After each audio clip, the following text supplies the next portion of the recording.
കേരളത്തിലെ UDF നേതൃത്വം, കോൺഗ്രസ് നേതൃത്വം അവരുടെ രാഷ്ട്രീയ എതിരാളിയായി കാണുന്ന ഒരേ ഒരാൾ, അത് പിണറായി വിജയനാണ്. കേരളത്തിൻ്റെ മുഖ്യമന്ത്രിയാണ്. CPIMൻ്റെ ഏറ്റവും മുതിർന്ന നേതാക്കളിൽ ഒരാളാണ്. അദ്ദേഹത്തോടാണ് ഏറ്റുമുട്ടുന്നത് കേരളത്തിലെ കോൺഗ്രസിൻ്റെയും UDFൻ്റെയും നേതാക്കൾ. അവർക്കറിയാം ഞങ്ങൾക്ക് ഏറ്റുമുട്ടാൻ കഴിയില്ല പിണറായി വിജയനോട് എന്ന്. അതിന് ചില സഹായങ്ങൾ വേണം.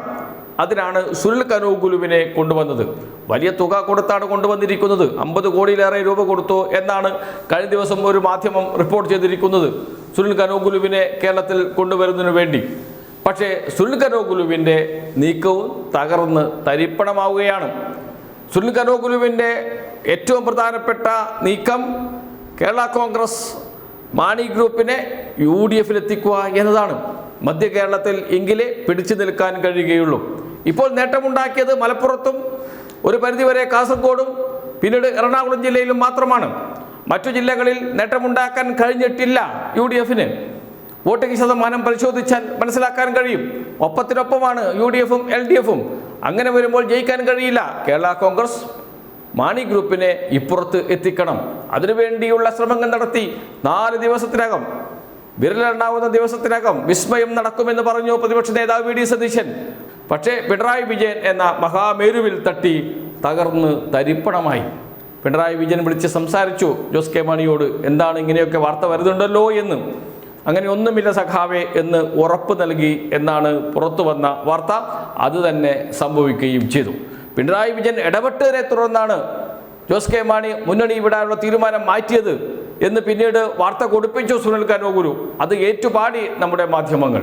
അത് കഴിഞ്ഞിട്ടാണ് സമുദായ സംഘടനകളെ തേടി പ്രതിപക്ഷ നേതാവ് VD സതീശൻ രഹസ്യ സന്ദർശനം ആരംഭിച്ചത്. ആദ്യം പോയത് ക്രൈസ്തവ മത നേതൃത്വത്തെ കാണാൻ വേണ്ടിയിട്ടായിരുന്നു. മുസ്ലിം ലീഗ് പോക്കറ്റിലുണ്ട്, ജമാഅത്തെ ഇസ്ലാമി പോക്കറ്റിലുണ്ട്. ഇനി ക്രൈസ്തവ വോട്ട് കൂടി കിട്ടിയാൽ ജയിച്ചു വരാം എന്നാണ് കണക്ക് കൂട്ടുന്നത് പ്രതിപക്ഷ നേതാവ് VD സതീശനും UDF നേതാക്കളും. അതിനു വേണ്ടിയിട്ടാണ് സ്വന്തം കാർ ഉപേക്ഷിച്ച് പോയത് രഹസ്യമായി. പക്ഷേ പിടിക്കപ്പെട്ടപ്പോൾ അദ്ദേഹം കള്ളം പറഞ്ഞ് ഉരുളുന്നതും നാം കണ്ടു. കാറിൻ്റെ കാറ്റ് പോയതുകൊണ്ടാണ് മറ്റൊരു കാറിൽ കയറി പുകയേണ്ടി വന്നത് എന്ന പച്ചക്കള്ളം വിളിച്ച് പറഞ്ഞ VD സതീശനെയും നാം കണ്ടു. അവിടെയും തകർന്ന് തരിപ്പണമായി പോയി.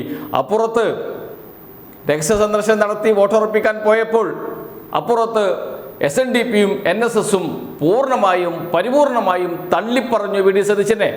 രൂക്ഷമായ വിമർശനമാണ് VD സതീശനെതിരെ ഉയർന്നു വന്നത് എന്നോർക്കണം. എന്ന് വെച്ചാൽ VD സതീശൻ്റെ തന്ത്രം, കനോഗുലുവിൻ്റെ തന്ത്രം അവിടെയും പരാജയപ്പെട്ടു പോയിരിക്കുന്നു എന്ന്. മറ്റൊരു പ്രധാനപ്പെട്ട ചർച്ച നടക്കുന്നത് ഏറ്റവും ഒടുവിൽ കേരളത്തിൽ UDF അധികാരത്തിൽ വന്നാൽ ഉപമുഖ്യമന്ത്രി സ്ഥാനം മുസ്ലിം ലീഗിന് ലഭിക്കണം എന്ന് പറഞ്ഞത് മുതിർന്ന മുസ്ലിം ലീഗിലെ നേതാവ് അബ്ദുൾ റബ്ബാണ്. മുൻ വിദ്യാഭ്യാസ മന്ത്രിയാണ്.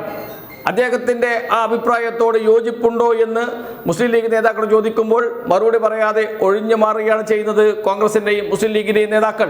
വലിയ ചർച്ചകൾ ഒരു ഭാഗത്ത് നടക്കുന്നു.